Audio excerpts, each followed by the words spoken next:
গত পর্বে আমরা দেখেছিলাম কিভাবে হাজার হাজার বছর ধরে বন্দী থাকা ইয়াজুজ ও মাজুজের প্রাচীর ভাঙার প্রচেষ্টা প্রায় সফল হতে চলেছিল। আমরা জেনেছিলাম কিভাবে তাদের সর্দার প্রথমবারের মতো ইনশাআল্লাহ বলবে এবং সেই একটি শব্দের জোরেই খুলে যাবে পৃথিবীর বুকে মহাবিপর্যয়ের দরজা। আজ আমরা জানব সেই প্রাচীর ভাঙার পর থেকে শুরু করে কিয়ামতের চূড়ান্ত মুহূর্ত পর্যন্ত কি কি ভয়ঙ্কর ঘটনা ঘটবে। সারাদিন ধরে দেয়ালটা ভাঙতে থাকবে। দিন শেষে যখন দেয়ালটা প্রায় ভেঙে পড়ার মতো অবস্থায় চলে আসবে, তখন তাদের সর্দার হয়তো আল্লাহর ইচ্ছাতেই বলে উঠবে, আজকের মতো এখানেই থামো, ইনশাআল্লাহ বাকি কাজটা আমরা আগামীকাল এসে শেষ করব। সেই একটা মাত্র শব্দ ইনশাআল্লাহ তাদের হাজার হাজার বছরের চেষ্টাকে সফল করে দেবে। পরের দিন সকালে যখন তারা ফিরে আসবে, তখন তারা দেখবে দেয়ালটা ঠিক তেমনই ভাঙা অবস্থায় আছে যেমনটা তারা দেখে গিয়েছিল। এরপর তারা এক ধাক্কাতেই সেই দেয়ালটা ভেঙে ফেলবে এবং কোটি কোটি ইয়াজুজ ও মাজুজ বন্যার পানির মতো তীব্র গতিতে সারা পৃথিবীতে ছড়িয়ে পড়বে। তাদের আগমনের সাথে সাথেই পৃথিবীতে শুরু হবে এক চরম বিপর্যয়, এক ভয়ঙ্কর দৃশ্য। যখন তারা উঁচু ভূমি থেকে দল বেঁধে নামতে থাকবে, তখন মনে হবে যেন পাহাড়ের উপর থেকে এক বিশাল কালো সমুদ্রের ঢেউ নেমে আসছে। তাদের চিৎকার আর পায়ের শব্দে মাটি কাঁপতে থাকবে। তারা তাদের যাত্রাপথে যা কিছু পাবে সব কিছু ধ্বংস করে দেবে। সবুজ ফসলের মাঠ তাদের পায়ের নিচে পিষে ধুলোয় মিশে যাবে। ফলের বাগানগুলো তারা উপড়ে ফেলবে। শহরের পর শহর তারা জ্বালিয়ে পুড়িয়ে ছারখার করে দেবে। যখন তারা জেরুজালেমের তাবেরিয়া লেকের পাশ দিয়ে যাবে, তখন তাদের প্রথম দলটি সেই লেকের সমস্ত পানি পান করে শেষ করে ফেলবে। লেকটি একদম শুকিয়ে মরুভূমির মতো হয়ে যাবে। কিছুক্ষণ পর যখন তাদের শেষ দলটি সেই শুকনো জায়গার পাশ দিয়ে যাবে, তখন তারা একে অপরকে বলবে, হয়তো কোনো এক সময় এখানে পানি ছিল। পৃথিবীর মানুষ ভয়ে আতঙ্কে দিশাহারা হয়ে যাবে। তারা নিজেদের ঘর বাড়ি ছেড়ে পাহাড়ের গুহায় এবং জঙ্গলে গিয়ে আশ্রয় নেওয়ার জন্য ছুটতে থাকবে। কিন্তু ইয়াজুজ ও মাজুজের হাত থেকে পালানো প্রায় অসম্ভব হবে। তারা যাকে সামনে পাবে তাকেই নির্দয়ভাবে হত্যা করবে। তারা পৃথিবীর মানুষকে মারতে মারতে এমন এক পর্যায়ে পৌঁছাবে যখন তারা অহংকার করে বলবে, আমরা তো পৃথিবীর সব মানুষকে মেরে ফেলেছি, এবার তো পৃথিবীতে আমাদের কোনো শত্রু নেই, চলো এবার আকাশের লোকদের মারি। এই বলে তারা আকাশের দিকে তাদের তীর ছুড়বে। আল্লাহ তাদের এই অহংকার এবং মূর্খতাকে পৃথিবীর মানুষের সামনে প্রকাশ করার জন্য সেই তীরগুলোকে রক্তমাখা অবস্থায় তাদের কাছে ফিরিয়ে পাঠাবেন। রক্তমাখা তীর দেখে তারা আনন্দে উন্মাদ হয়ে চিৎকার করে বলবে, দেখো আমরা আকাশের দেবতাদেরও মেরে ফেলেছি, এখন আমরাই এই মহাবিশ্বের শাসক। ইয়াজুজ ও মাজুজের এই ভয়ঙ্কর অত্যাচারে তুর পাহাড়ে আশ্রিত ইমানদারদের অবস্থা চরমে পৌঁছাবে। খাদ্যের অভাবে তারা ডেসপারেট হয়ে পড়বে। সেই কঠিন এবং অসহায় মুহূর্তে হযরত ঈসা আলাইহিস সালাম এবং তার সঙ্গীরা আল্লাহর কাছে দুই হাত তুলে কান্না জড়িত কণ্ঠে দোয়া করবেন। আল্লাহ তাদের দোয়া কবুল করবেন। তিনি ইয়াজুজ ও মাজুজের উপর এমন এক গজব পাঠাবেন যা কোনো মানুষও কল্পনাও করতে পারবে না। তিনি কোনো বিশাল সেনাবাহিনী বা ভয়ঙ্কর ঝড়ও পাঠাবেন না। আল্লাহ তাদের ঘাড়ে নাগাফ নামের এক ধরনের পোকা পাঠিয়ে দেবেন, যা দেখতে পঙ্গপালের মতো হবে। সেই পোকাগুলো রাতের অন্ধকারে ইয়াজুজ ও মাজুজের ঘাড়ের মধ্যে ঢুকে তাদের শরীরকে ভিতর থেকে খাওয়া শুরু করবে। কোটি কোটি ইয়াজুজ ও মাজুজ যারা একটু আগেও নিজেদেরকে পৃথিবীর শাসক বলে দাবি করছিল, তারা এই ছোট্ট পোকার আক্রমণে এক মুহূর্তের মধ্যে পোকা মাকড়ের মতো ছটফট করতে করতে মারা যাবে। এক রাতের মধ্যেই তাদের বিশাল বাহিনীর একজনও জীবিত থাকবে না।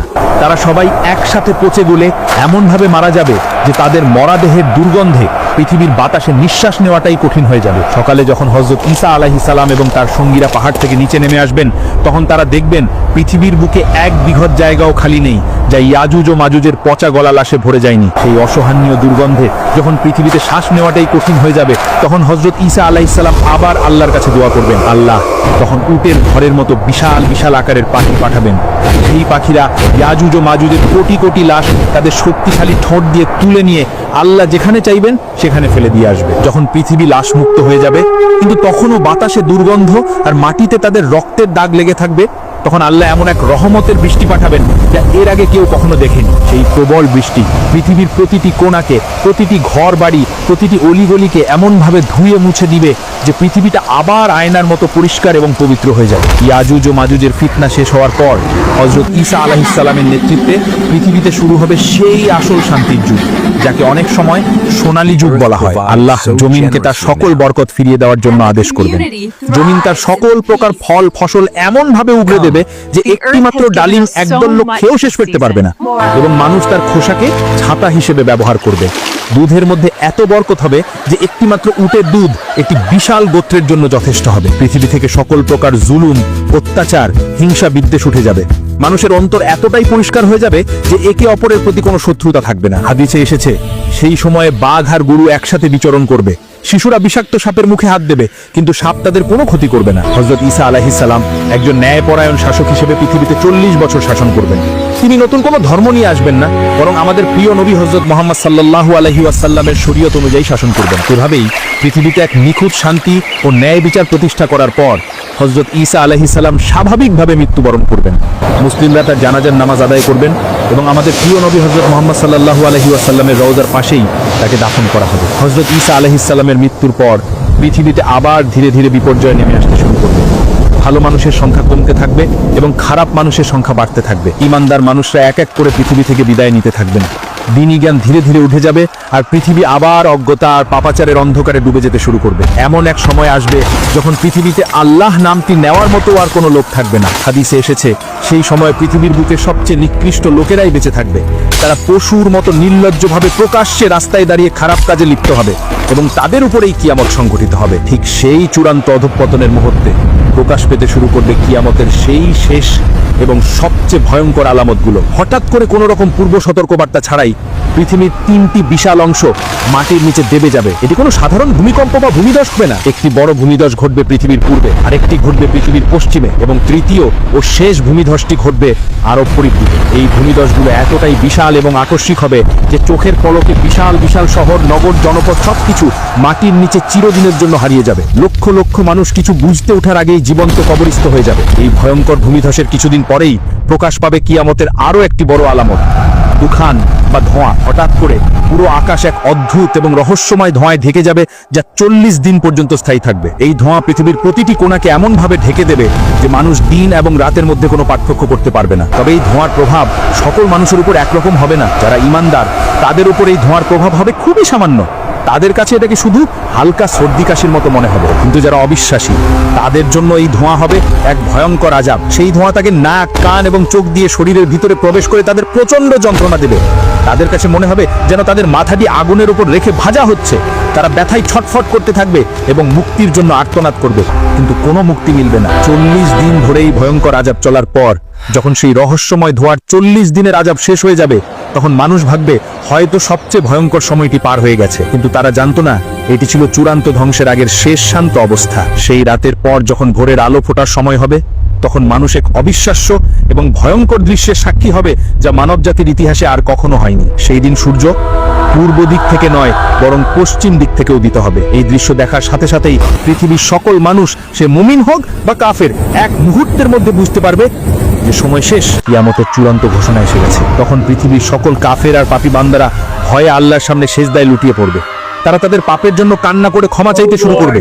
যারা জীবনে কখনো আল্লাহকে ডাকেনি তারাও সেদিন চিৎকার করে বলবে, হে আল্লাহ, আমরা ঈমান আনলাম, আমাদের ক্ষমা করে দাও। কিন্তু সেদিন তাদের ঈমান আর কোনো কাজে আসবে না, কারণ পশ্চিম দিক থেকে সূর্য ওঠার সাথে সাথেই আল্লাহর হুকুমে তওবা বা ক্ষমা প্রার্থনার দরজা চিরদিনের জন্য বন্ধ হয়ে যাবে।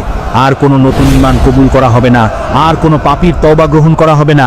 পরীক্ষার সময় শেষ হয়ে যাবে। পশ্চিম দিক থেকে সূর্য ওঠার কিছুক্ষণ পরেই, সম্ভবত সেদিন সকালেই, প্রকাশ পাবে কিয়ামতের আরো একটি বড় আলামত। মক্কার সাফা পাহাড় বা অন্য কোনো জায়গা থেকে জমিন এক বিকট শব্দে ফেটে চৌচির হয়ে যাবে এবং মাটি ফুঁড়ে বেরিয়ে আসবে এক অদ্ভুত রহস্যময় প্রাণী। এটি হলো সেই দাব্বাতুল আরদ, পৃথিবী থেকে বের হওয়া সেই প্রাণী যার কথা পবিত্র কোরআনে বলা হয়েছে। হাদিসের বর্ণনা অনুযায়ী এই প্রাণীটি কোনো সাধারণ পশুর মতো হবে না, এটি হবে বিভিন্ন পশুর সংমিশ্রণে এক অদ্ভুত আকৃতির সৃষ্টি। সে মানুষের সাথে মানুষের ভাষায় কথা বলবে এবং তার চলার গতি হবে অবিশ্বাস্য। তার হাতে থাকবে দুটি ঐতিহাসিক এবং শক্তিশালী জিনিস। এক, হযরত মুসা আলাইহিস সালামের সেই অলৌকিক লাঠি। দুই, হযরত সুলাইমান আলাইহিস সালামের সেই বিখ্যাত আংটি। কাজের উদ্দেশ্য বোঝাতে স্পষ্ট এবং দাব্বাতুল আরদের কাজ হবে শাস্তি দেওয়া নয়, বরং চিহ্নিত করা। সে বিদ্যুৎ গতিতে সারা পৃথিবীতে ভ্রমণ করবে এবং প্রত্যেকটি মানুষের সামনে গিয়ে দাঁড়াবে। পৃথিবীর কোনো একজন মানুষও তার থেকে পালাতে বা লুকাতে পারবে না। যখন সে একজন ঈমানদার ব্যক্তির সামনে আসবে, তখন সে তার হাতে থাকা হযরত মুসা আলাইহিস সালামের লাঠি দিয়ে সেই ব্যক্তির চেহারা একটি চিহ্ন এঁকে দেবে। সেই চিহ্ন দেওয়ার সাথে সাথেই ঈমানদার ব্যক্তির চেহারা নূরের মতো উজ্জ্বল এবং ঝলমলে হয়ে যাবে। আর যখন সে একজন অবিশ্বাসী ব্যক্তির সামনে আসবে, তখন সে তার হাতে থাকা হযরত সুলাইমান আলাইহিস সালামের আংটি দিয়ে সেই ব্যক্তির নাকে একটি সিলমোহর মেরে দেবে। সেই চিহ্ন দেওয়ার সাথে সাথেই কাফিরের চেহারা ঘুটঘুটে কালো এবং কুৎসিত হয়ে যাবে। এভাবেই সে পৃথিবীর প্রথম থেকে শেষ পর্যন্ত আসা প্রত্যেকটি মানুষকে দুটি স্পষ্ট ভাগে ভাগ করে ফেলবে, মুমিন এবং কাফির। এই চূড়ান্ত বিভাজনের পর মানুষ আরো কিছুদিন পৃথিবীতে বেঁচে থাকবে, কিন্তু সেই জীবন হবে এক ভয়ঙ্কর মানসিক যন্ত্রণার। বাবা হবে মুমিন আর তার সন্তান হবে কাফির, স্বামী হবে জান্নাতি আর তার স্ত্রী হবে জাহান্নামী। কিন্তু এই অবস্থার পর কিয়ামতের আর কি বাকি থাকবে? কিভাবে ইয়ামেন থেকে একটি আগুন বেরিয়ে এসে সকল মানুষকে হাসরের মাঠের দিকে তাড়িয়ে নিয়ে যাবে? আর কিভাবেই বা হযরত ইসরাফিল আলাইহিস সালামের সেই প্রথম ফুৎকারের মাধ্যমে এই পৃথিবীর চূড়ান্ত ধ্বংস শুরু হবে? পৃথিবীর ইতিহাসের এই চূড়ান্ত অধ্যায় এখনো বাকি। জানতে হলে পরের পর্বে ফিরে আসুন। ভিডিওটি লাইক করুন, শেয়ার করুন আর পরবর্তী পর্বের জন্য চ্যানেলটি এখনই সাবস্ক্রাইব